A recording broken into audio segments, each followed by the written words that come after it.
யார் என்ன கேட்டு வந்தாலும் நாயம் ஸல்லல்லாஹு அலைஹி வஸல்லம் அவங்க இல்லைன்னு சொன்னதே கிடையாது அப்படின்னா அனஸ் ரலியல்லாஹு அன்ஹு அவங்க சொல்கிறாங்க.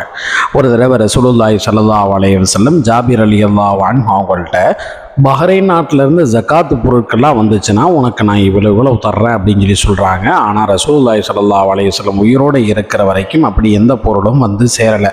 அபூபக்கர் ரலியல்லாஹு அன்ஹு அவங்களுடைய ஆட்சி காலத்தில் அப்படி பொருள் வந்து சேரும் பொழுது அவங்க அறிவிப்பு செய்கிறாங்க, ரசூலுல்லாஹி ஸல்லல்லாஹு அலைஹி வஸல்லம் யாருக்காவது ஏதாவது கொடுக்கணும்னு சொல்லியிருக்காங்களா, இல்லை கடன் பட்டிருக்காங்களா, வந்து என்கிட்ட வாங்கிக்கிங்க அப்படின்னு சொல்லி சொல்லும் பொழுது ஜாபிர் ரலியல்லாஹு அன்ஹு நடந்த விஷயத்தை சொல்கிறாங்க.